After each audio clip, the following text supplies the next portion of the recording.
I bought her for $1. The old man held up a worn silver coin, his voice steady despite the weight of memory. When I cut the hood off her head, I expected a monster. What I found was the most beautiful woman I'd ever seen, and the most dangerous secret in the West. This is how it began. The records from the Dakota Territory in 1876 are filled with tales of gold and blood. But one story was nearly erased from history. It began not with a shootout, but with a sale. A woman bound and hooded sold for less than the price of a whiskey bottle. The crowd laughed. The seller smirked. But the man who bought her, a rugged outcast named Nathaniel Cross, didn't know he had just purchased the most dangerous secret in the West. This isn't just a love story. It's a confession. The fire crackled in the stone hearth, casting dancing shadows across the rough-hewn walls of the parlor. Outside, December snow fell in thick sheets, burying the ranch in a blanket of white silence. Inside, warmth. Inside, memory. Nathaniel Cross sat in his leather chair, 76 years old now, his hair silver as the snow outside. His hands, gnarled and scarred from a lifetime of work, held a small object. He turned it slowly in the lamplight. A single silver dollar worn smooth by decades of handling. His grandson, Thomas, 16 and restless with youth, sat cross-legged on the braided rug at his feet. The boy had been asking questions all evening. Questions about the past. Questions about the woman in the portrait above the mantel. "Grandpa," Thomas said, his voice carrying that edge of impatience only the young possess. "You never told me how you met Grandma." Nathaniel looked at the coin, then at the portrait. Catherine painted in 1885, her auburn hair catching the artist's light, her gray eyes knowing and kind. Beautiful even then at 35. More beautiful for what she had survived. "I bought her," Nathaniel said quietly. "For $1. Thomas's head snapped up. "What?" The old man smiled a sad sort of smile. "I know how it sounds, boy, but that was the day everything changed. November 12th, 1876. The day I met your grandmother." He held up the coin. "This is the dollar I paid, and I'm going to tell you why it's worth more than every acre of this ranch, every head of cattle, every dollar in the bank." Thomas leaned forward, eyes wide. "But you have to understand." Nathaniel continued, his voice taking on the cadence of a story told many times to himself, but never to another soul. "You have to understand what the world was like then, what I was like, and what she became." He closed his eyes and remembered. The mud of Deadwood was thick enough to pull the boots off a man. Nathaniel Cross knew this because he'd seen it happen twice on his way down from the high ridges that morning. The town sprawled in the valley like a wound in the earth, wooden buildings leaning against each other for support, smoke rising from 100 chimneys to blur the gray November sky. 2 o'clock in the afternoon. Temperature holding at 43 degrees, cold enough to freeze the top layer of mud into a brittle crust. The smell hit you first when you entered Deadwood. Wood smoke and unwashed bodies. The metallic tang of blood from the slaughterhouse, gunpowder from the saloons, and underneath it all the sweet, sick smell of desperation. Nathaniel hated this town. He'd lived 10 years in the mountains, 10 years alone in a cabin on Devil's Spine, a ridge so remote that most maps didn't bother to mark it. He trapped beaver and marten. He hunted elk when he needed meat. He spoke to no one for months at a time, and that was exactly how he wanted it. But even a hermit needed supplies, salt for preserving, coffee for the long winter nights, ammunition for the Sharps rifle that was his only companion. So twice a year he made the 12-mile trek down to Deadwood, traded his furs, bought what he needed, and disappeared back into the high country before anyone could ask his name twice. Today should have been no different. He stood at the edge of the trading post yard, 2 bundles of prime beaver pelts slung over his shoulders, worth $30 if Jacobson the trader was honest, worth $20 if he wasn't. Nathaniel would take $20 and leave without argument. He wasn't here to fight, just to survive another winter. But the crowd around the hitching post stopped him. 47 people. He counted automatically, a habit from the war. Mostly miners, their hands still black with dirt. A few prostitutes from the gem saloon taking a break between customers, 3 shopkeepers, a priest who should have known better than to watch what was about to happen. In the center of the circle stood Elijah Skinner. Nathaniel knew Skinner by reputation, a drifter, a seller of things that didn't belong to him, horses with forged brands, watches stolen from dead men's pockets, and today, apparently, something worse. Skinner stood on an overturned whiskey crate, his voice carrying across the muddy yard like a carnival barker's. "Step right up, gentlemen. Feast your eyes on the merchandise." Tethered to the hitching post like a mule stood a woman. She was slight, maybe 5'4", shivering violently in a dress that was little more than rags. Her hands were bound in front of her with rough hemp rope, the kind used for hanging cattle thieves. Blood had dried brown on her wrists where the rope had cut through skin. But the most disturbing detail was the burlap sack tied securely over her head. It obscured her face completely, leaving her identity a void. A ghost. A thing. Nathaniel felt something cold settle in his chest. Not pity. He'd given up pity years ago. But something harder. Something like rage. "What's wrong with her, Skinner?" A miner spat tobacco juice into the mud. "She got the pox. Why the hood?" Skinner laughed a wet, rattling sound. "Ain't no pox, friend. She's just ugly as sin. Face that'd curdle fresh milk. But she's strong. Cooks cleans don't talk back.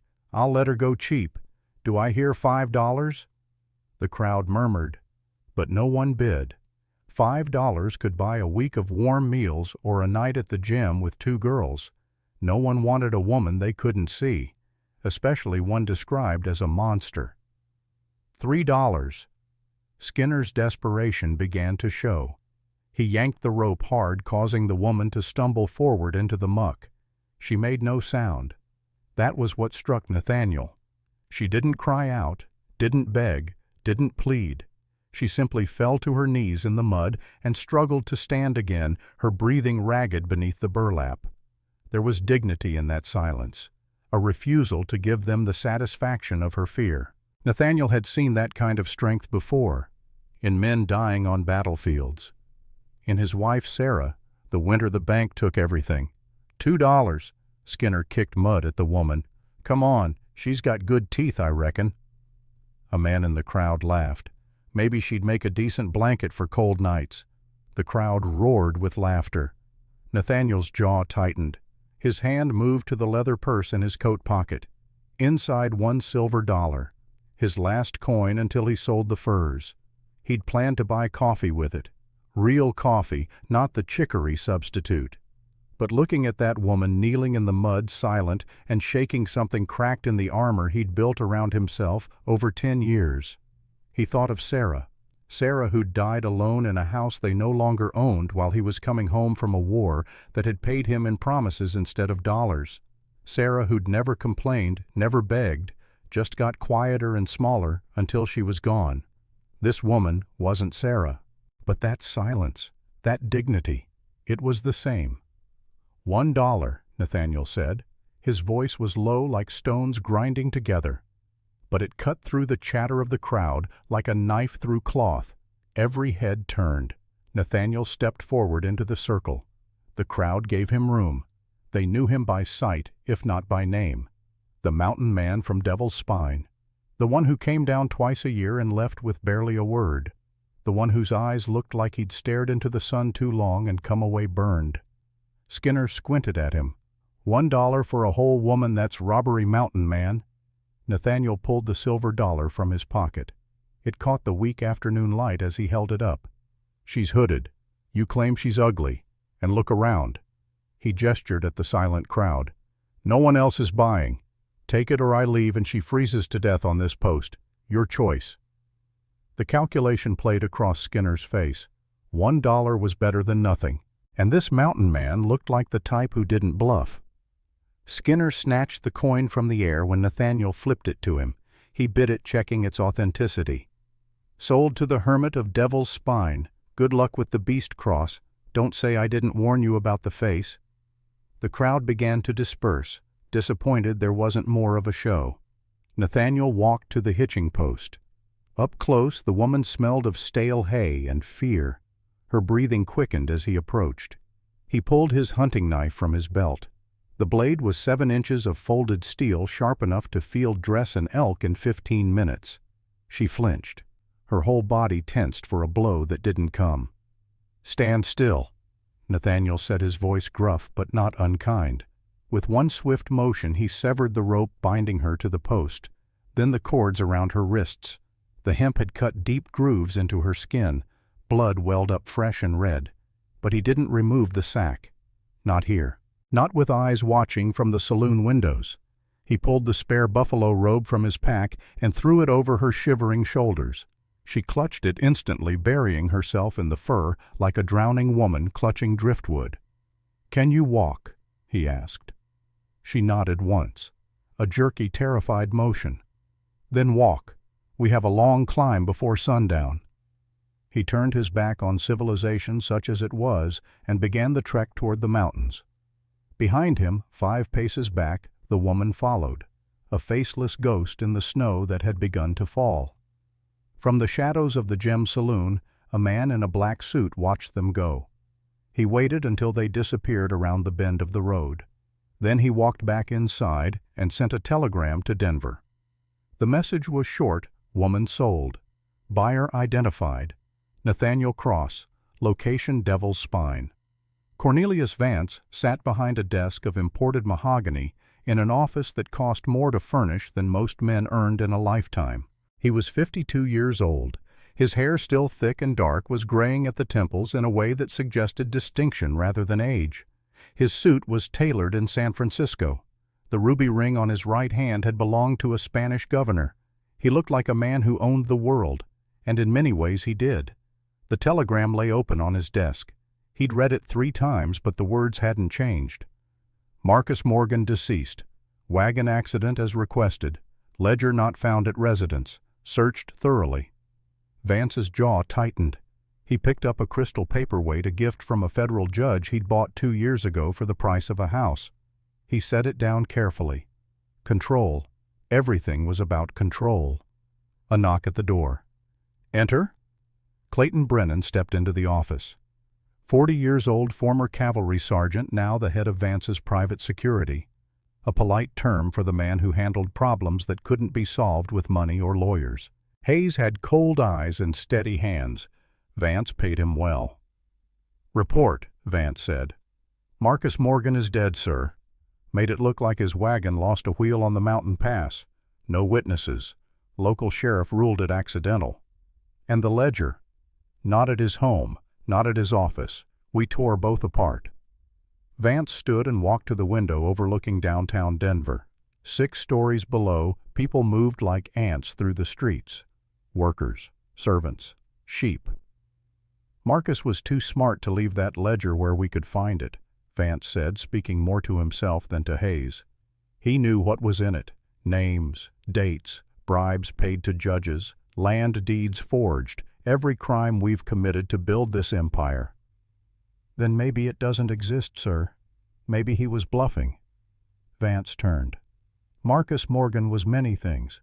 A fool, a dreamer, a man who believed in justice. He nearly spat the word. But he wasn't a liar. That ledger exists, and if it gets into the wrong hands, we hang. Hayes shifted his weight. "There's one more thing, sir. Morgan's daughter." "Catherine." "Yes, sir. She wasn't at the house when we arrived. We've been looking for her. Found her 3 days ago in Deadwood. And we have her. She's being held in a cellar outside of town." Vance nodded slowly. "Have you questioned her?" "For 2 weeks. She won't talk." "Everyone talks eventually." Hayes hesitated. "Sir, she's educated, strong-willed. Traditional methods haven't worked." Vance walked back to his desk. He opened a drawer and pulled out a photograph. A young woman, maybe 26, with auburn hair and intelligent eyes. Catherine Morgan, taken at her father's office 2 years ago. "She knows where the ledger is," Vance said quietly. "Marcus would have told her. They were close. He taught her his codes, his ciphers. If anyone knows how to find that ledger, it's her." What do you want us to do?" Vance set the photograph face down on the desk. When he looked up, his eyes were empty. Shark eyes, the eyes of a man who'd killed his conscience years ago and never looked back. "Don't kill her, not yet. Break her. Destroy her spirit. And if she still won't talk—" He paused. "Give her to Skinner. Tell him to sell her. Cheap, like an animal. Make her worthless. Sooner or later whoever buys her will tire of her. And when she's truly broken, when she has nothing left, then she'll beg to tell us everything just to make it stop." Hayes nodded. "And if she dies first?" "Then we tear apart every bank, every vault, every hiding place between here and Montana until we find that ledger ourselves." Vance picked up his pen and returned to his paperwork, dismissing Hayes with a gesture. "But she won't die. Not yet. Catherine Morgan is too proud to give us that satisfaction. And pride takes time to break." The door closed. Vance was alone again. He pulled open his desk drawer and looked at another photograph. A young woman with red hair and defiant eyes. His daughter, Abigail. 19 years old. He hadn't spoken to her in 6 months. Not since she'd accused him of killing her mother. She'd been right, of course. But that was beside the point. Vance closed the drawer and returned to his work. The railroad expansion wouldn't build itself.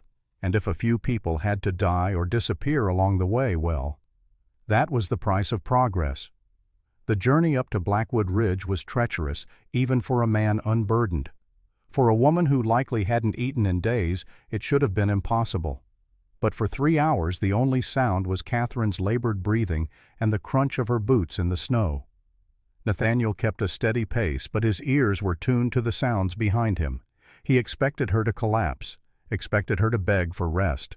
But she kept coming, step after step, 5 paces behind him like a shadow. The snow began to fall in earnest as they passed the timberline. Thick, heavy flakes that erased their footprints seconds after they were made. Good, Nathaniel thought. Harder to track. Though if Skinner had any sense, he wouldn't try. The mountain killed men who didn't respect it. They reached Widow's Gap as the sun touched the western peaks. The pass was narrow here, maybe 2 feet wide, with a sheer cliff dropping 300 feet on the right side. The wind howled through the gap like a living thing, whipping ice crystals into their faces. Nathaniel stopped and turned. The woman was struggling. Her foot slipped on a patch of ice. She fell hard onto her hip, sliding toward the edge. Nathaniel moved without thinking. He dropped the fur bundles and lunged forward, grabbing the back of her coat. He hauled her away from the drop muscles, burning with the effort. For a moment they stayed there, her on the ground, him kneeling beside her, both breathing hard. "We're almost there," he said, having to shout over the wind. "Don't quit on me now." She looked up at him. He couldn't see her face through the burlap, but he could feel her exhaustion, her fear, and underneath it something harder, determination. She pushed herself up, stood on shaking legs, nodded. Nathaniel didn't let go of her hand for the rest of the climb. He practically dragged her up the final incline, his boots digging into the frozen earth, his breath coming in white clouds. When they finally crested the ridge, his cabin appeared. It was a sturdy structure of rough-hewn logs, backed against a sheer cliff face that protected it from the worst of the avalanches. A single window glowed with the faint light of coals he'd banked that morning. Smoke rose from the stone chimney. Home. He kicked the door open and ushered her inside. The cabin was dark, smelling of pine resin and cured leather. Nathaniel moved quickly, striking a match to light the kerosene lamp and stoking the embers in the cast-iron stove. As the fire roared to life, casting dancing shadows against the walls, he turned to his guest. She stood by the door, huddled in the buffalo robe, looking like a statue of misery. Snow melted in puddles around her feet. "You're safe here," Nathaniel said, removing his heavy coat and hanging it on a peg. "No one comes up to the spine, not unless they want to die." He pointed to a wooden chair near the fire. "Sit." She obeyed, moving stiffly. Her hands, still visible below the edge of the burlap, were shaking badly. Nathaniel retrieved a tin cup, filled it with water from a wooden bucket, and held it out. "Drink." She took the cup, lifted it under the edge of the sack to her lips. Water sloshed over the rim from her trembling hands. The moment stretched. Fire crackled. Wind howled outside, and between them an unspoken question hung in the air. "All right," Nathaniel said, leaning against the heavy wooden table. "Skinner's gone. The town is 12 miles away. You can take that thing off your head now." The woman froze. She set the cup down on the floor. Her hands went to her lap, clasping together tightly. She shook her head. "No. I'm not going to hurt you," Nathaniel said, his voice softening slightly. "But I'm not having a guest I can't look in the eye. Take it off." She shook her head again more vigorously, this time retreating back into the chair. "Skinner said you were ugly," Nathaniel continued. "I've skinned bears and fought wolves. I don't care what you look like. But you can't eat or breathe right in that sack." When she still refused, Nathaniel stepped forward. He moved slowly, telegraphing his actions like approaching a spooked horse. "I'm going to cut it off. Hold still," she whimpered. It was the first sound she'd made since the auction, high and pitiful. But she didn't run. She seemed resigned to her fate. Nathaniel reached out with his knife, carefully sliding the blade under the twine at her neck. He could see the pulse hammering in her throat like a trapped bird. With a quick flick, the twine snapped. He pinched the top of the burlap sack and lifted it away. The rough fabric slid off. Nathaniel braced himself, expecting scars, deformity, disease. What he saw made him drop the sack to the floor. She wasn't ugly. She was breathtaking. Even with dirt smudged on her cheeks and a purple bruise blooming along her jawline, her features were aristocratic. High cheekbones that caught the lamplight, a straight nose, eyes the color of a storm at sea, gray and piercing, watching him with a mixture of fear and defiance. Her hair, matted and tangled, was a deep burnished copper that glowed in the firelight like autumn leaves. She looked like she'd stepped out of a painting, the kind of painting that hung in governors' mansions back east. She didn't belong in a mining camp. She didn't belong in a sack. She didn't belong on a mountain with a hermit who hadn't spoken to another human being for more than 5 minutes in the past decade. "Who are you?" Nathaniel whispered. She opened her mouth. Her throat worked. When she finally spoke, her voice was hoarse from disuse, cracking on the edges. But the accent was unmistakable. Educated. East Coast. The kind of voice you heard in Boston drawing rooms and Philadelphia libraries. "My name is Catherine Morgan," she said, each word careful and deliberate. "And if they find me here, we're both dead." The fire popped. A log settled. Outside, the wind screamed. Nathaniel stared at her for a long moment. Then he walked to the shelf, pulled down a bottle of whiskey, and poured 2 shots into tin cups. He pushed one across the table toward her. "Drink," he said. "Then tell me everything." Catherine looked at the whiskey. Her hands were still shaking. "Is it poisoned? If I wanted you dead, I'd have left you on the mountain." She picked up the cup, drank, coughed. Nathaniel pushed the water cup toward her. She drank that too. "Start at the beginning," Nathaniel said. "Who's looking for you? And why?" Catherine took a breath. Her hands gripped the edge of the table like it was the only solid thing in the world. "My father was Marcus Morgan, a federal surveyor for the United States government. He mapped mineral rights across Dakota and Wyoming territories." Nathaniel nodded. He'd heard the name. Everyone had. Marcus Morgan was known as one of the few honest men in a business rotten with corruption. 3 months ago, Catherine continued, her voice gaining strength, "My father discovered a conspiracy. Union Pacific Railroad, under the direction of Cornelius Vance, had been falsifying land deeds, bribing federal judges, stealing land from settlers who'd already paid for their claims. The fraud was worth millions." She paused. Her hands went to her wrists, rubbing unconsciously at the rope burns there. "My father documented everything in a ledger. Names, dates, amounts of bribes, which judges were paid off. It was evidence that could destroy Vance and bring down half the territorial government." "What happened to your father?" Catherine's face went still. "They killed him. August 20th. Made it look like a wagon accident. But I saw the wagon afterward. The wheel hadn't broken. There was blood on the saddle, but no head wound on my father's body. They shot him, then staged the scene." Nathaniel felt something cold settle in his gut. He'd known men like Vance during the war. Officers who sent soldiers to die for glory.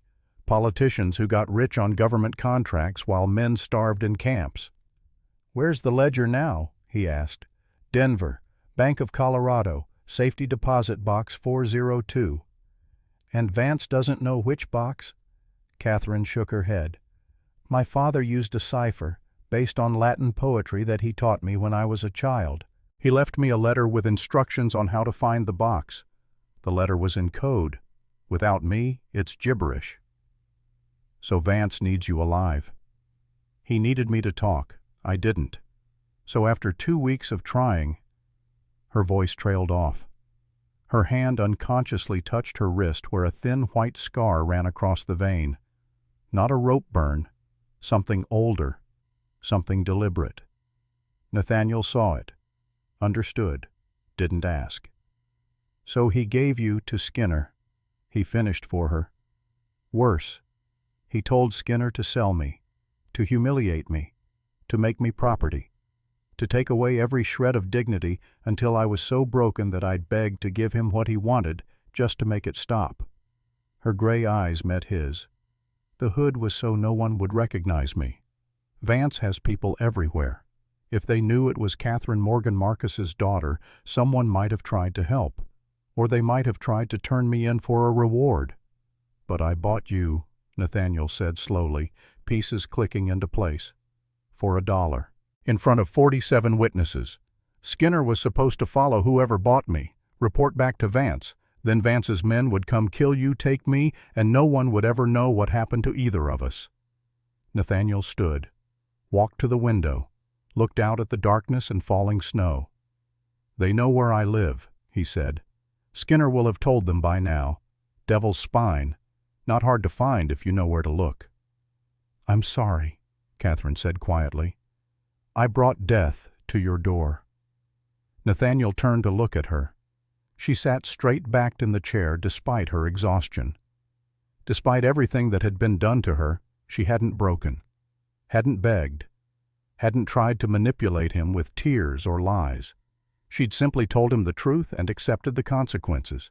It reminded him of Sarah who'd faced death with the same quiet courage. "No," Nathaniel said. "Vance brought death here. You brought something else." "What?" "A reason to fight." He pulled the Colt revolver from his belt and set it on the table with a heavy thud. The firelight gleamed off the blued steel. "Can you shoot?" he asked. Catherine looked at the weapon. "I can speak French, play piano, recite Virgil. I've never held a gun." Nathaniel almost smiled. "Lesson 1 starts now, because come morning the wolves will be at the door. And these wolves walk on 2 legs." The wind outside battered the cabin, screaming a warning. Inside by lamplight, a mountain man began teaching a society woman how to kill. And somewhere in the darkness, riders were already saddling horses, checking rifles, preparing to climb to Devil's Spine and finish what Cornelius Vance had started. The gun felt heavy in Catherine's hands, heavier than it should have been for 4 pounds of steel and wood. Nathaniel stood behind her in the small cabin, his rough hands guiding hers into the proper position. "2 hands," he said, his voice low and steady. "Wrap your left hand over your right. Finger off the trigger until you're ready to fire."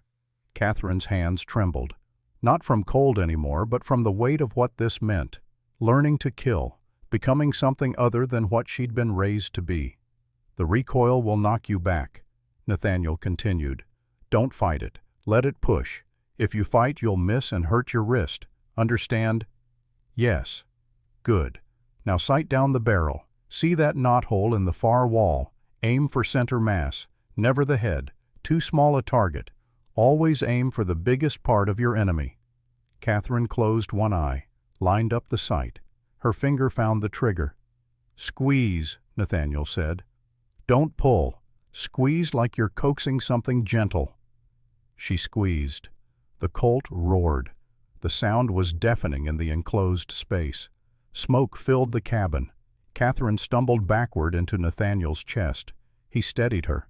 The knothole was untouched. 3 inches to the left, a fresh hole marked where her bullet had gone. "Not bad," Nathaniel said. "Most people miss by a foot their first time." Catherine's ears were ringing. The smell of gunpowder burned her nostrils, but underneath the fear and the shock, she felt something else. Power. Agency. For 2 weeks in that cellar she'd been helpless, bound, beaten, unable to fight back.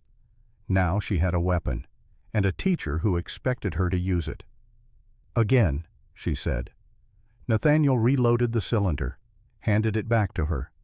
"This time breathe out as you squeeze. It'll steady your aim." She fired again. Closer this time, only an inch from the knothole. "Better," Nathaniel said. He took the gun back. "That's enough for tonight. We'll practice more tomorrow if we're still alive." The casual way he said it sent a chill through her. If we're still alive. "How long do we have?" Catherine asked. "Before they come." Nathaniel walked to the window, peering out through the gap in the shutters. "Depends. If Skinner reported to Vance's men immediately, and if they left Deadwood at dusk, they could be here by dawn. But climbing at night in this weather, that'd be suicide. More likely they'll wait for first light, come up slow and careful. So we have until morning.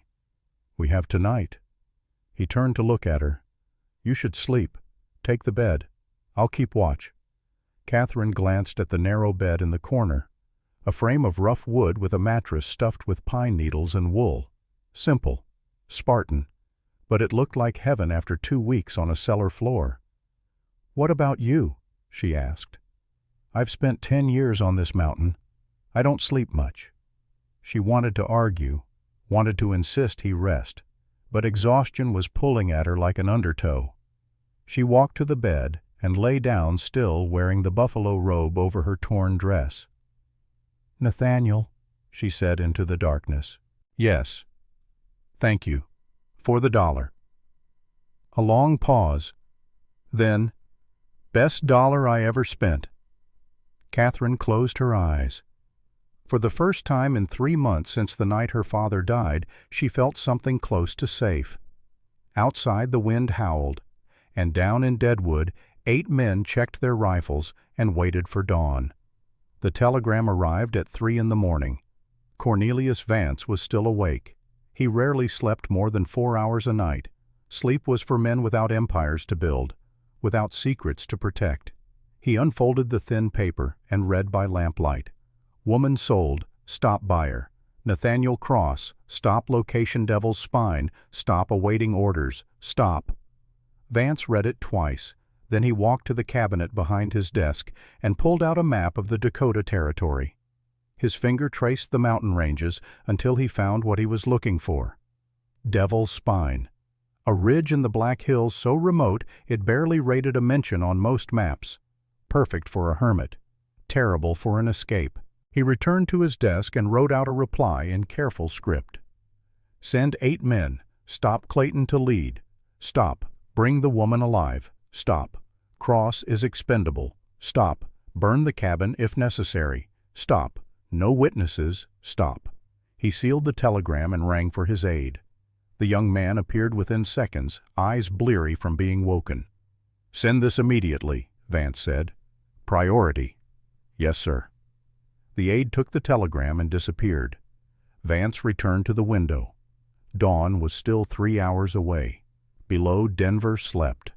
Above in the mountains, a woman who could destroy him was running out of places to hide. He poured himself 2 fingers of bourbon, drank it in 1 swallow. Then he sat down to wait for news of her death. A knock at the door interrupted his thoughts. "Enter." The door opened. A young woman stepped into the office. 19 years old, with red hair that caught the lamplight and eyes that burned with barely contained fury. Abigail Vance, his daughter. "Father," she said. Her voice was cold, formal, the voice of a stranger addressing someone she despised. "Abigail, it's 3 in the morning. I couldn't sleep." She walked to his desk, her silk nightgown and robe trailing behind her. "I've been thinking about Marcus Morgan." Vance's hand tightened on his glass. "That's ancient history." "Is it because I heard something interesting yesterday from Judge Carrington's wife? She said her husband received a payment of $5,000 from you the day after Marcus Morgan died." "Judge Carrington handles many cases for me." For a wagon accident. Why would you need to pay a judge for a wagon accident? Vance set down his glass. Abigail, you're tired. Go back to bed. You killed him, didn't you?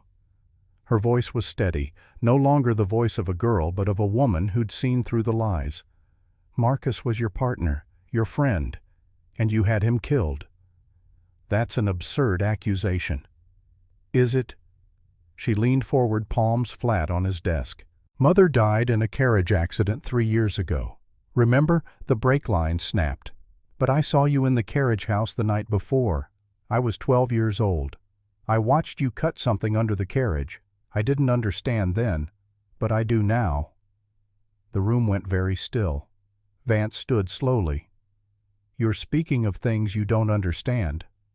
I understand perfectly. You murder anyone who gets in your way, even family. She straightened. I'm going to the federal marshals. I'm going to tell them everything I know. No. The word was flat, final. You're not. You can't stop me. Can't I? Vance walked around the desk. You're 19, unmarried, living in my house, eating my food, wearing clothes I paid for. In the eyes of the law, you're my property until you marry or turn 21. I can have you committed to an asylum. I can send you to a convent in Mexico. I can make you disappear. Abigail's face went pale, but her chin lifted. Then I'll disappear, but not before I tell someone the truth. Vance moved faster than she expected. His hand shot out and grabbed her wrist, squeezing until she gasped. You'll do nothing, he hissed. You'll stay in this house, in your room. You'll speak to no one. And if you try to leave, I'll have you locked in the cellar. The same cellar where we kept Catherine Morgan. Do you understand? Tears sprang to Abigail's eyes, but she didn't look away. I hate you. That's your privilege, but you'll obey me. He released her wrist. Abigail stumbled back, cradling her arm. Guard, Vance called. The door opened. A thick-shouldered man in a dark suit entered. Miss Abigail is not feeling well. Escort her to her room. Make sure she doesn't leave. Post a man outside her door. The guard nodded. Yes, sir. Abigail looked at her father one last time. Catherine Morgan has a daughter too, doesn't she? If you kill her, you're taking away someone else's child, just like you took away my mother. Catherine has no children, and after tomorrow she won't have a future either.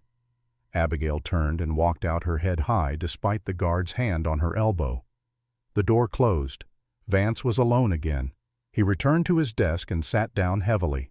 Abigail's words echoed in his mind. You're taking away someone else's child.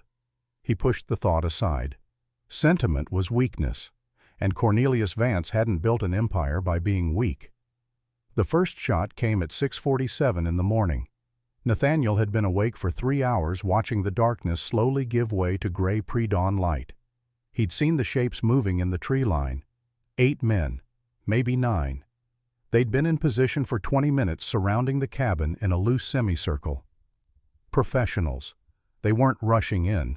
They were waiting for full light, waiting to see if their targets would panic and make a mistake. Nathaniel didn't panic. He'd fought in too many battles for that.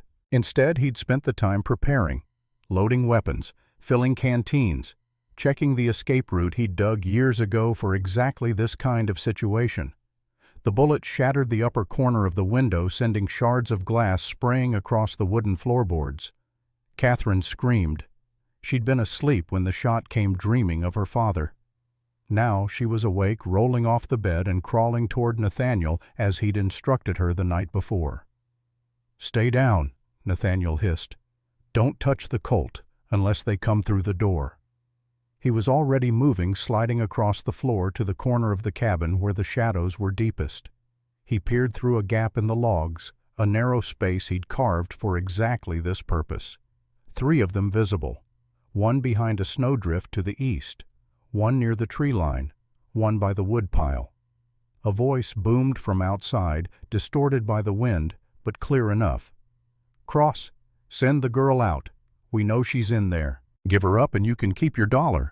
We'll even throw in 100 in gold." Nathaniel recognized the voice. Clayton Hayes, former cavalry, known for hunting down Cheyenne women and children during the Indian Wars, a man without conscience or mercy. Nathaniel glanced at Catherine. She was pale, clutching the buffalo robe with one hand and the colt with the other. "Well," Nathaniel asked, his face unreadable, 100 in gold is a lot of money for a mountain man." Catherine's eyes hardened. She cocked the hammer of the colt. The metallic click was loud in the small room. "If you send me out there, I'll shoot you first. Then I'll save the last bullet for myself." A slow, rare grin spread across Nathaniel's bearded face. "Good answer." He turned back to the wall. "Hayes, you're trespassing on private land. Turn around, or I'll bury you where you stand." The answer was a volley of gunfire.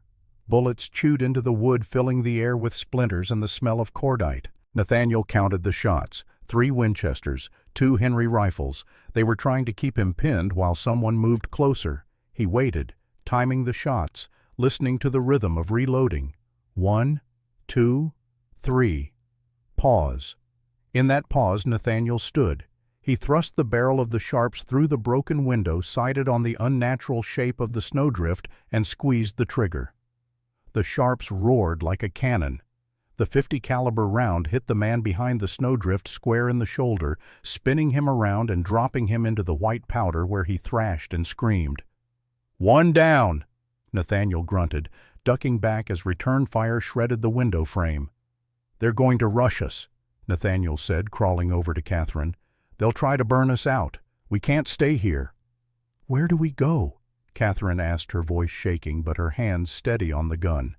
Nathaniel pulled back the bearskin rug in the center of the floor, revealing a trap door. "The root cellar has a tunnel, comes out behind the waterfall 200 yards down the ridge. It's tight, it's wet, and it's freezing, but it's our only chance." "What about you?" "I'll be right behind you. Move." Catherine didn't hesitate. She scrambled to the trap door and pulled it open. The smell of damp earth rose from below. She descended the ladder, the colt tucked into the waistband of her dress. Nathaniel grabbed a pouch of ammunition and a heavy sack of dried meat. He took one last look at his cabin. 10 years of solitude. 10 years of peace. Then he pulled a lit kerosene lamp from the hook and threw it onto the pile of furs in the corner. "Why?" Catherine gasped from below. "If they think we died in the fire, they won't look for tracks." He descended, closing the heavy trap door above them just as the flames began to lick at the ceiling. The tunnel was a nightmare of claustrophobia. It smelled of damp earth and rot. The ceiling was so low that even Catherine had to crawl on her hands and knees. Behind her, Nathaniel's bulk barely fit through the passage he'd dug years ago as an escape route from bears, not men. They crawled for what felt like hours, but was probably only 20 minutes. Catherine's hands were raw. Her dress was torn. The colt dug into her hip with every movement. Behind them, muffled by earth and stone, they heard the explosion as the cabin's ammunition stores went up in flames. Then they were out, emerging into the blinding brightness of the frozen waterfall. The roar of the water masked the sound of their breathing. Above them, a mile up the ridge, black smoke billowed into the sky from the burning cabin. "They'll watch the fire for an hour," Nathaniel said, pulling Catherine up from the tunnel mouth. She was shivering violently, soaked from the spray of the falls. "That gives us an hour's head start." "To where?" Catherine asked through chattering teeth. Nathaniel calculated. "Deadwood is a trap. Denver is too far on foot. We need horses, and weapons that shoot faster than this buffalo gun." "Where?" "Broken Creek, 2 days' walk. There's a man there, William Dalton. He owes me his life from '72. Catherine searched his face. "Can you trust him?" Nathaniel looked at the smoke rising from his home. Everything he owned was burning. Everything except the clothes on his back and the rifle in his hands. "I used to think I could," he said quietly. "Let's hope I'm right." They moved through the forest like ghosts. Nathaniel led. Catherine followed 5 paces behind. He taught her as they walked how to step on the ball of the foot first to avoid leaving deep prints, How to listen to the birds, because when birds fell silent, predators were near. How to eat snow to quench thirst without lowering body temperature too fast. Catherine absorbed it all. No complaints, no questions, unless necessary. She'd stopped being a Boston socialite the moment Vance's men put a hood on her head. Now she was becoming something else. A survivor. The first day passed in silence. They covered 20 miles through dense pine forests, avoiding the main trails. Twice they heard dogs baying in the distance. Tracking dogs. Brennan must have brought them up from Deadwood. "We need to cross water," Nathaniel said as the sun began to set. "Water kills the scent." They found a creek as darkness fell. The water was shallow but fast-moving, no more than 2 feet deep, and cold. So cold that when Catherine stepped in, her legs went numb within seconds. Halfway across, she stumbled. The current caught her, pulling her downstream. Nathaniel lunged, grabbing her coat and hauling her back to her feet. Together they staggered to the far bank and collapsed in the snow. Catherine's lips were blue. Her teeth chattered so hard she couldn't speak. Nathaniel didn't hesitate. He stripped off his coat and the dry shirt beneath. "Take off the wet clothes, now. Hypothermia kills in 20 minutes. "I can't." Her hands were shaking too badly to work the buttons. Nathaniel turned his back to give her privacy and pulled out dry clothes from his pack. "Then freeze, your choice." The harsh words shocked her into action. She fumbled with the buttons, peeled off the soaked dress, and pulled on the dry wool shirt and spare trousers he tossed over his shoulder. They were too big, but they were warm. "Done," she managed to say. Nathaniel turned back. Without asking permission, he pulled her against his chest and wrapped his arms around her. Sharing body heat, a survival technique as old as mankind. "Don't fall asleep," he said into her wet hair. "Talk to me. Stay awake." "About what?" Her voice was a whisper. "Anything. Tell me about Boston. Tell me about your father. Just talk." So she did. She told him about growing up in a house full of books, about her father teaching her Latin at the kitchen table, about her mother who'd died when Catherine was 12, leaving behind a daughter who'd learned to be strong because strength was all she had left. "Why did you come west?" Nathaniel asked. Father needed help with his work, and Boston felt like a cage. All those rules about what a woman could do, couldn't do, who she could talk to, what she could say. She paused. "Out here, for all its danger, I felt more free than I ever did in a drawing room." Nathaniel's arms tightened around her slightly. "Freedom has a price. Everything worth having does." They stayed like that until Catherine's shivering stopped, until her body temperature stabilized and color returned to her face. Only then did Nathaniel release her.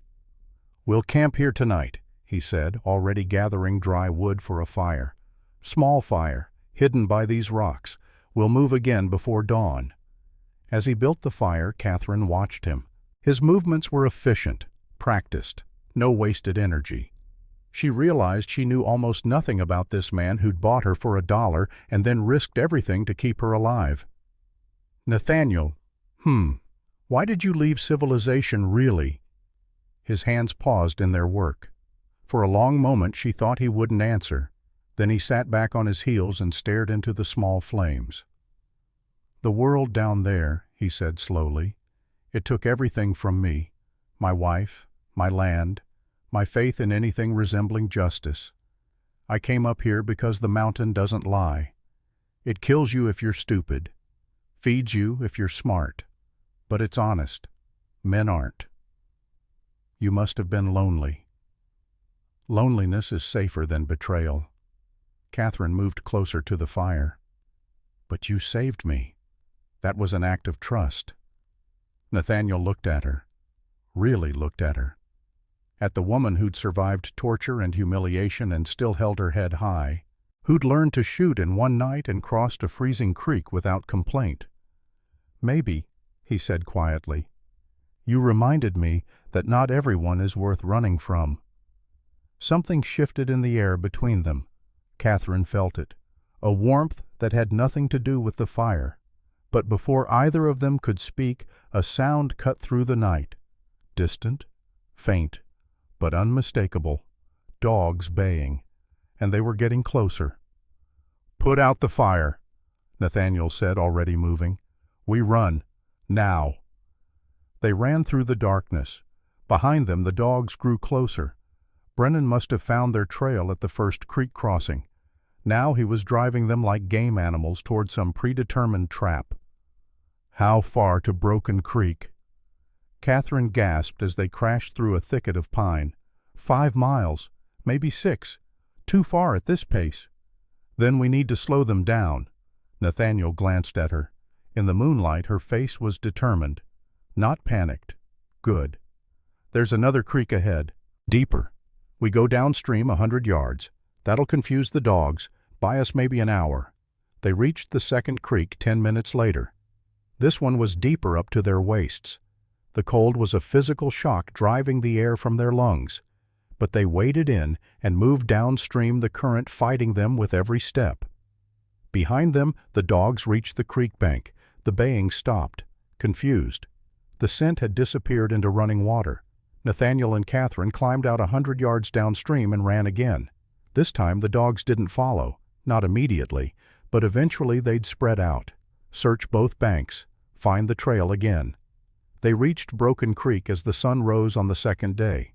It wasn't a town, just a trading post, a corral, and smoke rising from a single chimney.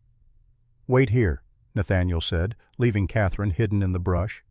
"If you hear shooting, run north." "I don't trust him," Catherine said. Her hand rested on the Colt at her waist. "Neither do I," Nathaniel admitted. "Not completely, but we need horses." He walked out of the tree line, hands visible and empty. A figure appeared on the porch, an older man, maybe 55, with a patch over his left eye and a limp in his right leg. William Dalton, One Eye, a nickname earned in the same fight that left him with the limp. "Nathaniel Cross," Dalton's voice boomed across the yard. "Thought you were dead when I saw that smoke on Devil's Spine yesterday." "Not yet, William." Come in. I've got stew on and coffee hot enough to strip paint." Nathaniel signaled for Catherine to follow. She emerged from the brush, and Dalton's one good eye widened, just for a second. Then he masked it with a smile. "Red flag number 1.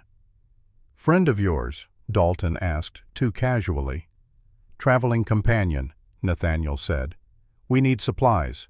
2 horses, ammunition, food for a week." "Heading to Denver?" Dalton asked. "Red flag number 2. Nathaniel hadn't mentioned Denver. "Just moving on," Nathaniel said carefully. "Right, course. Come inside. Warm up. I'll saddle the horses." They went inside. The trading post was warm. It smelled of venison stew and coffee. After 2 days in the cold, it felt like paradise. Dalton served them bowls of stew. They ate like wolves, barely tasting it. Dalton kept up a steady stream of chatter. Weather, fur prices, news from Denver. But he was sweating. Despite the cold air, sweat beaded on his forehead. Red flag number 3. Catherine caught Nathaniel's eye, nodded slightly toward Dalton. She'd seen it too.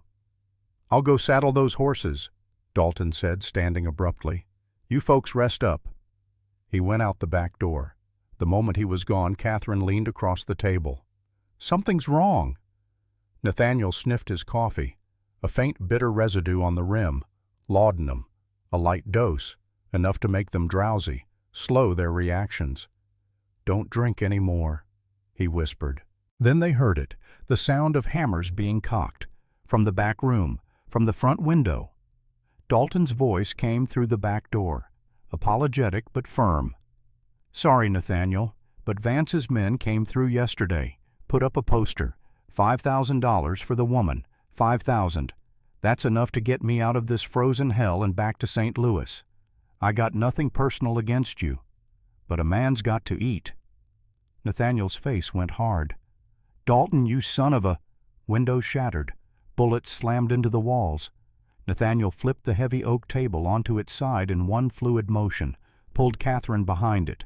The thick wood stopped the bullets. Barely. "The floorboards!" Nathaniel yelled over the gunfire. "Under the rug!" He kicked the rug aside. A trapdoor. Root cellar. Nathaniel fired 3 blind shots out the window with his revolver, buying them seconds. Then he shoved Catherine toward the hole. "Go!" She dropped down the ladder. Nathaniel followed, pulling the door shut above them, just as more bullets tore through the trading post. In the cellar darkness, the smell of potatoes and gunpowder, barrels of whiskey, crates of ammunition. "There's no exit," Catherine said, panic creeping into her voice. "No," Nathaniel agreed. He struck a match. In the flickering light his face was grim. "But there's a distraction." He grabbed a bottle of whiskey, stuffed a strip of cloth into the neck, and lit it. "Cover your ears." He pushed the trap door open an inch and lobbed the makeshift bomb toward the back wall where Dalton stored his ammunition. Slammed the door shut. Threw his body over Catherine's. The explosion was massive. The earth shook. The floorboards above them disintegrated. The entire back wall of the trading post blew apart in a fireball of wood and flame. Chaos erupted above them. Men screaming. Dalton's voice cutting off abruptly. The crackle and roar of fire. "Now!" Nathaniel hauled Catherine to her feet. They scrambled up through the cellar into the smoke and flames. The back wall was gone, just a gaping hole leading to the corral. Horses panicked, rearing and screaming. Nathaniel vaulted the fence, grabbed the mane of a black stallion, swung up, reached down for Catherine. She grabbed his forearm. He hauled her up behind him with desperate strength. Bullets whizzed past them, but the smoke obscured the shooter's aim. The horse bolted. They galloped into the forest, leaving behind the burning ruin of Broken Creek and the betrayal of the man who'd once been a friend. Catherine's arms wrapped around Nathaniel's waist. She could feel his heart pounding, or maybe it was her own. "Why?" she asked into the wind. "Why did he betray us?" $5,000, Nathaniel said. His voice was empty. More than most men see in a lifetime. Behind them the trading post burned, and ahead Denver waited. 4 days' ride if they could keep the horse alive. 4 days before they either found justice or died trying. 4 days of hard riding across Wyoming territory had transformed them both. Catherine's hands, once soft from a life of parlors and piano lessons, were now calloused from gripping the reins. Nathaniel's face, clean-shaven when they left Broken Creek, had grown a new shadow of beard. The black stallion had carried them faithfully, but it was exhausted. They'd pushed the animal to its limits, knowing that somewhere behind them, Clayton Hayes and his remaining men were still hunting. On the morning of the 4th day, Denver appeared on the horizon. A sprawl of wooden buildings and newly paved streets, church spires rising above saloons, civilization in all its contradictions. They couldn't enter the city looking like outlaws. They'd be arrested before they reached the bank. So they stopped at a creek on the outskirts, washing the worst of the trail dirt from their faces and hands. Nathaniel pulled out his razor. Catherine watched as he scraped away the beard, revealing the strong jaw and prominent cheekbones beneath. A thin scar ran from his left cheekbone to his jaw. She'd never noticed it before. "Battle scar?" she asked. "Gettysburg, July 2nd, 1863. A Confederate bayonet got closer than it should have." He finished shaving and dried his face on his shirt. When he turned to look at her, Catherine found herself staring. Without the beard, he looked younger, handsome in a rough way that had nothing to do with parlor manners and everything to do with survival. "What?" he asked, uncomfortable under her gaze. "Nothing. You just look different." "Better or worse?" She smiled slightly. "Just different." They found a second-hand shop on the edge of town. Nathaniel traded the last of his ammunition for a cheap suit and a plain dress. The suit was too tight in the shoulders, making him look like a laborer dressed up for Sunday church. The dress made Catherine look like a governess or a school teacher. Plain, forgettable, perfect. As they walked toward the center of Denver, Catherine's hand found Nathaniel's. He glanced down, surprised. She squeezed once, a silent communication. "We're in this together." He squeezed back. "The Bank of Colorado is on 3rd Street, Catherine said. "But I need more than just the ledger. I need someone who will believe us, someone Vance hasn't bought." "There's one man," Nathaniel said. "Marshal Hayes Bradford, legendary lawman. They say he's never taken a bribe in his life. Never let a guilty man walk free or an innocent man hang. You know him. I know of him. Everyone does. He's a living legend. Will he help us?" Nathaniel's jaw tightened. "If he believes us. If he doesn't, he'll arrest us both." They reached the marshal's office at noon, a brick building with bars on the windows and a star painted above the door. Inside, a young deputy dozed at a desk, his feet propped up on a stack of wanted posters. "I need to see Marshal Bradford," Catherine said, her voice carrying the authority of her Boston upbringing. The deputy's eyes snapped open. He took in her appearance, dismissed her as unimportant, and waved toward the back. "He'll return in 2 hours. You can wait if you want." 2 hours felt like an eternity. They couldn't wait in the office where anyone might recognize Catherine from the wanted posters. So they found a boarding house 3 blocks away and rented a room for $1. The room was small, a single bed, a chair, a wash basin, a window overlooking the street. Catherine paced while Nathaniel sat on the bed cleaning his Colt. The silence between them grew heavy with unspoken words. Finally, Catherine stopped pacing. What if Hayes doesn't believe us? What if he's already on Vance's payroll? Then we run again. To where we're out of money, out of ammunition, out of options. Nathaniel set down the gun. "Catherine, look at me." She turned. Her gray eyes were bright with unshed tears. Not from fear, he realized, but from exhaustion. From carrying the weight of her father's death and Vance's conspiracy and the knowledge that hundreds of innocent farmers had been robbed of their land while she was the only one who could prove it. "I can't keep doing this," she whispered. "I can't keep running. I can't keep trusting people who betray us. What if Hayes is just another Dalton? What if everyone in this city is bought and paid for?" Nathaniel stood and crossed to her. He took her shoulders gently in his hands. "Stop. Breathe." "I can't." The dam broke. Tears spilled down her cheeks. "Everyone who helps me either dies or betrays me. My father is dead. Dalton sold us out. What if Hayes does the same? What if I'm leading you to your death for nothing?" He pulled her into his arms. She fought it for a moment, then collapsed against his chest, sobbing. Great wrenching sobs that shook her entire body. Nathaniel held her, said nothing, just held her while she cried for her father, for her lost innocence, for the life she'd had before Cornelius Vance decided she was expendable. When the storm finally passed, she pulled back and looked up at him. Her face was blotchy, her eyes red, but there was something clearer in them now, as if the tears had washed away a layer of fear. "I'm sorry," she said. "Don't be. I'm supposed to be strong." "You are strong, but even strong people break sometimes. There's no shame in it." She touched his face. Her fingers traced the scar on his cheek. "Why are you doing this?" "Really? It's not just because you hate men like Vance." The question hung between them. Nathaniel had been asking himself the same thing for days. When had this stopped being about justice and started being about something else? "Because," he said slowly, struggling to put words to something he barely understood himself, "when I bought you for that $1, I thought I was saving someone. But you saved me. I didn't do anything. You existed.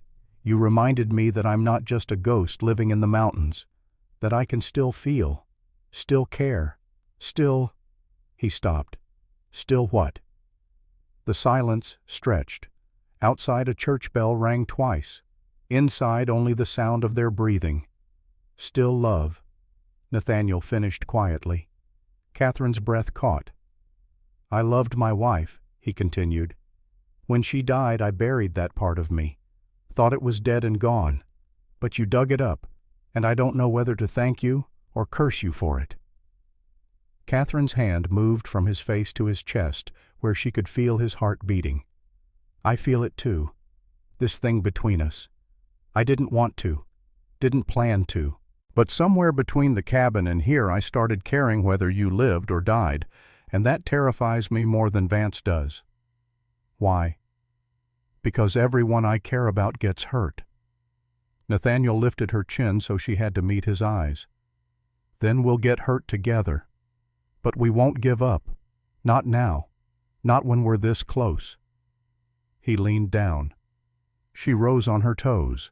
Their lips met in a kiss that was nothing like the romantic poems Catherine had read as a girl. It wasn't gentle or sweet. It was desperate and real, and tasted of salt from her tears. When they broke apart, both were breathing hard. "If we die tomorrow," Nathaniel started. "We won't," Catherine said firmly, "because we have something to live for now." A knock at the door made them both jump. They separated. Nathaniel's hand went to his gun. "Who is it?" "Deputy Miller from the marshal's office. Marshal Bradford sent me to fetch you. He's ready." They exchanged glances. This was it, the moment of truth. Nathaniel opened the door. The young deputy stood in the hallway looking nervous. "He said to bring you right away. And miss, he said to tell you he knew your father." Catherine's heart leaped. "He knew Marcus Morgan." "Yes, ma'am. Said they worked together back in '71 on some survey case. He wants to hear your story." They followed the deputy through the streets of Denver. The afternoon sun cast long shadows across the wooden sidewalks. Somewhere in this city, Cornelius Vance was planning their deaths. But for the first time since this nightmare began, Catherine felt a flicker of hope. Marshal Hayes Bradford's office was at the back of the building. The deputy knocked twice and opened the door. The man who stood from behind the desk was not what Catherine expected. She'd heard the stories. The legendary tracker who'd caught more outlaws than any other lawman in the West. The man who'd once tracked a killer for 300 miles through winter snow. She'd expected someone larger than life. Instead, Hayes Bradford was simply a man. Tall and broad-shouldered, yes, with the bearing of someone who'd seen combat and survived. But his eyes were kind, tired, the eyes of someone who'd seen too much injustice and was determined to fight it anyway. He was also black. In a territory where that still mattered to many, Hayes Bradford had risen to become one of the most respected lawmen in the West through sheer competence and unshakable integrity. "Miss Morgan," he said, his voice a deep rumble, "your father was a good man. His death troubled me." "It wasn't an accident," Catherine said without preamble. "I suspected as much. Sit. Tell me everything." So she did. Starting with her father's discovery of the land fraud, the ledger, his death, her capture and torture, the auction, Nathaniel's intervention, the flight across the territory. Hayes listened without interrupting. When she finished, he sat back in his chair and steepled his fingers. "That's quite a tale." "It's the truth," Nathaniel said. Hayes studied him. "Nathaniel Cross, I've heard of you, war hero turned hermit. They say you haven't been off that mountain in years." "Until now. Why risk everything for a stranger?" Nathaniel glanced at Catherine. "She stopped being a stranger." Hayes smiled slightly. "I see." He opened a drawer in his desk and pulled out an envelope. "Your father sent me a letter 3 days before he died, Miss Morgan. Said if anything happened to him, I should check a dead drop in Deadwood. Specific location, under the 3rd floorboard from the door at the trading post." Catherine leaned forward. "Did you check it?" "I did, last week." He opened the envelope and tipped it. A small brass key fell onto the desk. "Box 402, Bank of Colorado." Catherine stared at the key. "You had it this whole time." "I suspected foul play in your father's death. But suspicion isn't proof. I needed evidence. That ledger is evidence." "Then you'll help us." Hayes nodded. "Tomorrow morning, 8:30. The bank opens at 9. We'll get the ledger, take it straight to federal courthouse, and end this." He paused. "But you should know Vance has men watching the bank. He knows you'll come for it eventually. We'll be walking into a trap." "Can you bring deputies?" Nathaniel asked. 4 men. Best I have. We'll cover the exits. But Vance has 20 men in Denver right now. If it comes to a fight, we're outnumbered." Catherine's hope flickered, but didn't die. "It's still better odds than we've had so far." Hayes stood and extended his hand, first to Catherine, then to Nathaniel. "Get some sleep. Tomorrow we finish this." As they left the office, the sun was setting over Denver. Somewhere in the city, Cornelius Vance was preparing for the same confrontation. But tonight, for the first time in months, Catherine felt something she'd almost forgotten. Not hope exactly. Something steadier. Something stronger. Purpose. The telegram arrived at 7 in the evening. Clayton Brennan stood in Cornelius Vance's suite, his hat in his hands, looking like a man about to deliver bad news. "Well," Vance demanded. "They're in Denver. Saw them near the marshal's office this afternoon." Vance set down his whiskey glass very carefully. "Hayes Bradford." "Yes, sir. If he's involved, this gets complicated. Hayes can't be bought, can't be scared. He's a legend. Legends die like anyone else. Sir, he's a federal marshal. If we kill him, every lawman in the territory will come after us." Vance walked to the window. Below, Denver bustled with evening activity. Gas lamps flickered to life. Carriages rattled over cobblestones. All those people moving through their insignificant lives, unaware that the man watching from above controlled their futures. "We don't kill Hayes," Vance said finally. "We don't need to. I have Judge Carrington in my pocket. He'll issue an arrest warrant for Catherine Morgan. Federal theft of government documents. Hayes will have to bring her in. That delays everything by at least 2 hours. And in those 2 hours, we get the ledger, then we get the girl, then we make both disappear." Clayton nodded slowly. "What about Cross?" "Kill him. No one will miss a hermit." "There's one more problem, sir." Vance turned. "What?" "Your daughter, Abigail. She's been asking questions, loud questions, about you and Marcus Morgan." Vance's jaw tightened. "Where is she now?" "Locked in her room, but sir, if she testifies against you." "She won't. She's 19. Legally my ward until she marries. No court would let her testify against her own father. Unless Marshal Bradford subpoenas her." The thought hung in the air. Vance poured himself another whiskey, drank it, poured another. "Double the guard on her room," he said finally. "No visitors, no letters, no contact with anyone until this is over." Clayton left. Vance was alone with his thoughts. His empire had taken 20 years to build. Railroad contracts worth millions. Judges in 5 states. Senators who owed him favors. He'd clawed his way up from nothing using every tool at his disposal. Bribery, blackmail, murder when necessary. He'd sacrificed everything for this. His marriage, his daughter's love, his conscience. And he'd be damned if he'd let it fall apart because of one woman and a dead man's ledger. 8:45 in the morning, 15 minutes before the bank opened. Nathaniel Catherine and Marshal Hayes stood across the street watching the building. Hayes's 4 deputies were positioned at the exits, 2 at the front, 2 at the back alley. "Remember the plan," Hayes said quietly. "We go in. Catherine accesses the box. We get the ledger and leave immediately. No delays. No conversation. In and out in 5 minutes." "What if Vance's men are already inside?" Nathaniel asked. "Then we deal with them. But quietly. I want this clean." The bank doors opened. A clerk in a vest and bow tie began sweeping the front steps. "Time to move," Hayes said. They crossed the street. As they entered, Nathaniel's hand rested on the butt of his Colt. Something felt wrong. The bank was too quiet. Only 3 customers. Too few for a weekday morning. Catherine approached the clerk's window. "I need to access safety deposit box 402, account of Marcus Morgan." The clerk's eyes flickered toward a man standing near the manager's office, a man in a pinstripe suit with a telltale bulge under his jacket. Nathaniel saw it. So did Hayes. The marshal's hand moved toward his holster. "Of course, Miss Morgan," the clerk said, his smile too wide. "If you have the key—" Catherine held it up. "Right this way." They were led toward the vault. The heavy steel doors stood open. As they approached, Nathaniel counted exits, calculated angles of fire, prepared for violence. They stepped into the vault room. The door clanged shut behind them with terrible finality.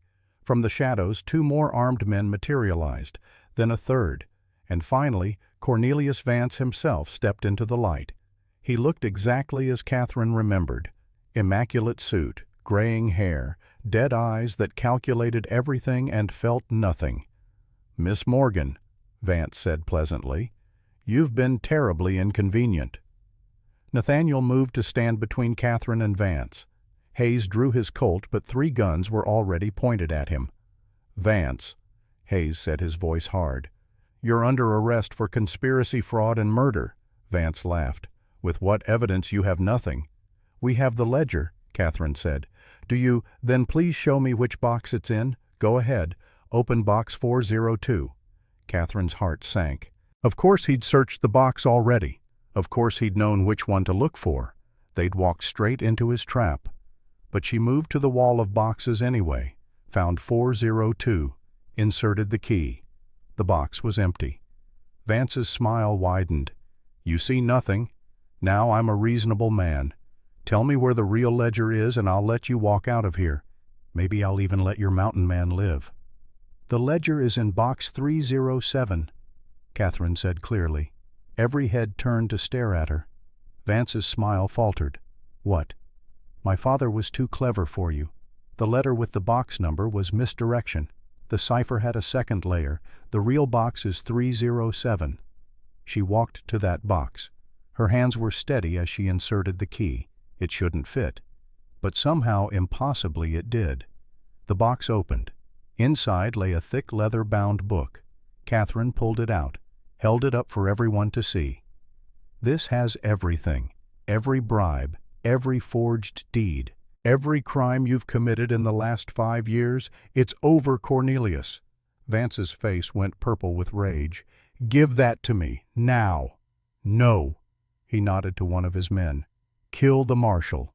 But before anyone could move, a new voice cut through the tension. "Father, I wouldn't do that if I were you." From behind Vance, a young woman stepped into view. She'd been hidden in the deeper shadows of the vault. Red hair, fierce eyes, 19 years old. Abigail Vance. "Abigail," Vance's voice cracked with shock. "How did you get here?" "I climbed out my window, just like I used to when Mother was alive and you locked me in my room for speaking out of turn." She moved to stand beside Marshal Hayes. "And I'm here to testify against you." "You can't. You're my daughter." "I'm a witness. I saw you cut the brake line on Mother's carriage. I heard you giving orders to kill Marcus Morgan. I know everything, Father, and I'm not going to let you hurt anyone else." Vance stared at his daughter. For the first time, something like emotion crossed his face. Regret. Fear. It was gone too quickly to tell. He pulled a small pistol from his coat, pointed it not at Hayes or Nathaniel, but at Abigail. "You'd choose them over your own blood. You stopped being my father the day you killed my mother." Time seemed to slow. Vance's finger tightened on the trigger. Nathaniel moved. He grabbed the brass spittoon from the floor and hurled it with all his strength. It struck Vance's arm just as the gun fired. The bullet went wide, ricocheting off the steel wall. Hayes moved next. His Colt barked once. Vance went down, clutching his legs, screaming. The vault erupted into chaos. Vance's men tried to draw weapons. Hayes's deputies burst through the door. Gunfire echoed off steel walls. Men shouted. Smoke filled the air. "The grate!" Nathaniel shouted to Catherine. He pointed to the ventilation shaft near the ceiling. "Go! Get that ledger to the courthouse." "Not without you." "I don't fit. You do go." Catherine looked at the grate, then at Nathaniel. She understood. This was their only chance. Hayes was holding off 3 men. Nathaniel pulled his Colt and fired twice, dropping one of Vance's thugs. "Now!" Nathaniel roared. He grabbed Catherine around the waist and lifted her toward the grate. She kicked it open, pulled herself up, the ledger tucked against her chest. She looked down one last time. Nathaniel met her eyes. "Run," he said. "Don't stop. Get that ledger to Judge Feldman, 3rd and Main. He's honest. I'll come back for you. I know you will. Now go." Catherine disappeared into the duct. Nathaniel turned back to face Vance's remaining men. He had 4 bullets left in his Colt, 4 men still standing. He smiled grimly. "Well," he said, "this ought to be interesting." The ventilation shaft was a nightmare, barely wide enough for her shoulders. Metal edges scraped her arms. Cobwebs caught in her hair. Below she heard gunshots. Each one made her flinch, made her pray it hadn't found Nathaniel. She crawled forward. The shaft branched. Left led toward the street, right toward the upper floors. She went left. Light appeared ahead, a great opening onto the roof. She kicked at it. Once, twice. On the third kick, rusty bolts gave way. She pulled herself out onto the tar paper roof. 3 stories up. Wind whipped her hair. The ledger was still secure against her chest. Below, chaos. Deputies fighting Vance's men in the street. Bystanders running. Someone screaming for the sheriff.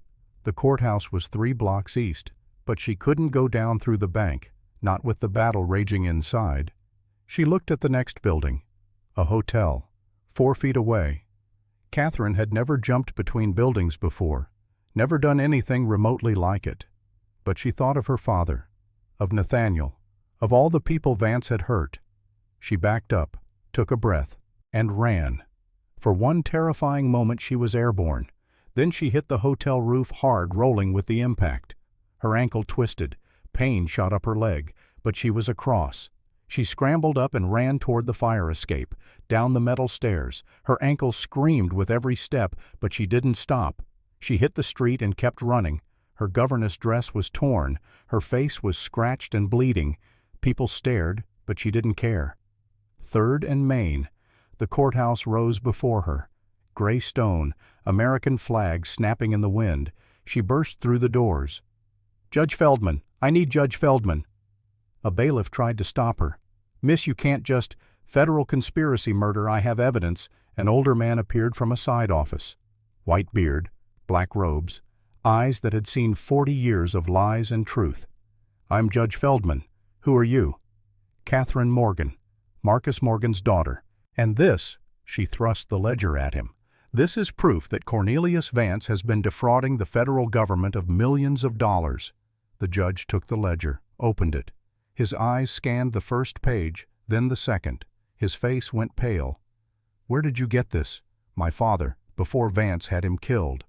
Judge Feldman looked up. "Wait here." He disappeared back into his office. Catherine collapsed into a chair in the hallway. Her hands were shaking. Her ankle was swelling. But she'd done it. The ledger was with someone who could use it. Now she just had to pray that Nathaniel was still alive. Nathaniel was out of bullets. He'd taken down 2 more of Vance's men. Hayes had accounted for another. But there was still 1 thug standing, and Vance himself, wounded but alive, crawling toward a dropped pistol. Nathaniel threw his empty Colt at the thug. It caught the man in the face, buying precious seconds. Nathaniel charged forward, tackling him. They went down hard, rolling across the marble floor.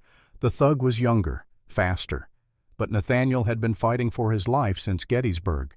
He fought dirty, elbow to the throat, knee to the groin, headbutt that broke the thug's nose. The man went limp. Nathaniel looked up. Vance had reached the pistol, was raising it, aiming at Nathaniel's head. "Should have taken my offer cross," Vance panted. Blood soaked his pant leg. "Should have walked away." The hammer clicked back. Then the vault door slammed open. "U.S. Marshal, drop your weapons." Hayes Bradford stood in the doorway. But it wasn't just Hayes. Behind him 6 more deputies. And at the front of the group, carrying a Winchester rifle, was a young woman with red hair. Abigail Vance. "It's over, Father," she said quietly. Cornelius Vance looked at his daughter, at the rifle in her hands, at the marshals surrounding him, at the blood soaking his leg. Slowly he lowered the pistol. "You'll regret this," he said to Abigail. "Everything I built, everything I did, it was for you." "No," Abigail said. "It was for you. It was always for you." Hayes moved forward and kicked the pistol away from Vance, snapped handcuffs on his wrists. "Cornelius Vance, you're under arrest for conspiracy, fraud, murder, and attempted murder of a federal officer." Vance laughed, a wet, pained sound. "I have lawyers, judges in my pocket. I'll be free in a month." "Not this time," Hayes said. "Catherine Morgan delivered your ledger to Judge Feldman 20 minutes ago. It's evidence now, federal evidence, and your daughter here has agreed to testify to your other crimes." For the first time, true fear showed in Vance's eyes.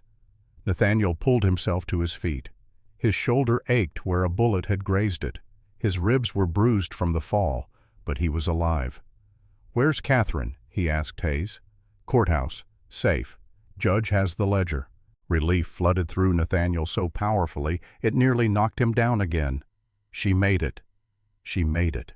Thanks to you. Paramedics arrived. One started bandaging Vance's leg. Another approached Nathaniel, but he waved them off. I'm fine. Just need to see someone. He pushed past the deputies through the chaos of the bank out into the Denver morning. The sun was bright after the darkness of the vault. He blinked against it. Then he saw her. Catherine was running down the street toward him, her dress torn, her hair wild, her face scratched and bleeding. The most beautiful thing he'd ever seen. She crashed into him. He caught her. They held each other in the middle of 3rd Street while Denver moved around them. "You're alive," she sobbed into his chest. "So are you. I was so scared. When I heard the gunshots, I thought, I know, but we made it. We both made it." She pulled back to look at him, touched his face, his arms, making sure he was real. "The ledger?" he asked. "Judge Feldman has it. He's issuing warrants right now, for Vance and every judge named in the book." "Then it's over." "It's over." They stood there in the street, bleeding and exhausted and victorious. Around them, Denver woke up to the news that Cornelius Vance had fallen, that the railroad conspiracy was broken, that justice delayed but not denied had finally come.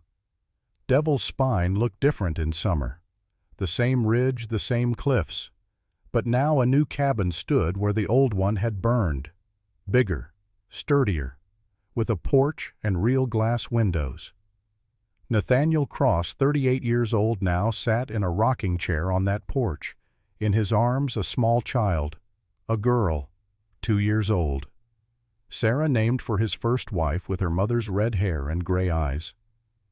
Catherine emerged from the cabin wiping flour from her hands. She was 30 now, and motherhood had softened some of the sharp edges that trauma had carved into her. But the strength was still there, the steel core that had carried her through hell and out the other side. "She asleep?" Catherine asked, settling into the chair beside Nathaniel. "Just now." Catherine smiled and leaned her head on his shoulder. They sat in comfortable silence, watching the sun set over the mountains. A rider appeared on the trail below. As he drew closer, they recognized him, Marshal Hayes Bradford, still wearing his badge, though he'd been promoted twice since the Vance trial. "Hayes," Nathaniel called, "you're early. Dinner won't be ready for an hour." Hayes dismounted and climbed the porch steps. He'd brought a gift, a wooden horse for Sarah. She woke at the sound of his voice and reached for him with chubby hands. "How's the territory's most famous lawman?" Catherine asked. "Tired," Hayes admitted. "But good. Got word yesterday. Vance was hanged at Leavenworth. Judge Carrington and 4 other corrupt judges are serving 20 years each. And the farmers are getting their land back." "About time," Nathaniel said. They went inside for dinner. Around the table, laughter and conversation flowed easy. Hayes told stories about his latest case. Catherine shared news from town. Nathaniel played with Sarah, making her giggle. It was ordinary, peaceful. Everything the past 4 years had been building toward. After dinner, after Hayes had ridden off and Sarah was asleep in her crib, Nathaniel and Catherine stood on the porch again. The stars were coming out. More stars than anyone could see from Denver. "Do you ever regret it?" Catherine asked. "Buying me?" Nathaniel pulled her close. "Every day." She looked up, startled. He smiled. "I regret that I waited so long to come down from this mountain, that I almost missed you, that I only paid $1 when you're worth everything I have." Catherine reached into her pocket and pulled out a small object, the silver dollar, the same one Nathaniel had paid Skinner 4 years ago. She'd kept it all this time. "Then consider this a return on investment," she said. She pressed the coin into his palm. "I'm reinvesting. In us. In this life. In everything we've built." Nathaniel looked at the worn coin, then at Catherine, then at the cabin where his daughter slept. "Best deal I ever made," he said. They stood there as night fell over Devil's Spine. Inside, Sarah whimpered in her sleep. Catherine went to comfort her. Nathaniel followed. And somewhere in the darkness the mountain kept its secrets, kept its promises. provided shelter for those strong enough to earn it. Nathaniel set the silver dollar on the arm of his chair. His grandson Thomas stared at it with new understanding. "So Grandma kept that dollar all those years?" the boy asked. "She did, and when she died last spring, she left it to me. Said I should tell you the story when you were old enough to understand." Thomas picked up the coin, turned it over in his hands. "It doesn't look like much." "No, but it's worth more than this ranch, more than all the cattle, more than any fortune." Nathaniel stood slowly, his 76-year-old joints protesting. "Because that dollar didn't buy a woman. It bought a life, a family, a legacy." He walked to the window. Outside, his daughter Sarah was in the garden with her own children, his grandchildren, Catherine's grandchildren, 3 generations born from one impulsive act of decency 42 years ago. "Remember this, Thomas," Nathaniel said. "The world will tell you that some things are more valuable than others, that money matters most, that power is everything, but they're wrong." He turned back to his grandson. "The most valuable things can't be bought or sold. They can only be earned, through sacrifice, through courage, through standing up when everyone else sits down." He picked up the dollar again. "Your grandmother taught me that, and now I'm teaching you." Thomas nodded solemnly. "Will I get to keep the dollar someday?" "When you're ready. When you meet someone worth more than silver, someone you'd risk everything for, then you'll understand what this dollar really means." Catherine's voice called from the kitchen. "Nathaniel, dinner." But it wasn't Catherine. Catherine was gone. It was Sarah, sounding so much like her mother that for a moment Nathaniel's heart clenched. He pocketed the dollar and put his hand on Thomas's shoulder. "Come on, boy, let's eat." They walked into the warm kitchen where 3 generations gathered around the table. The smell of roast beef and fresh bread, the sound of children's laughter, the feeling of family. Nathaniel said grace, thanked God for the food, for the family, for every day since that cold November morning in 1876 when he'd made the best $1 purchase of his life. And in his pocket the silver dollar rested, worn smooth by decades of handling, priceless beyond measure.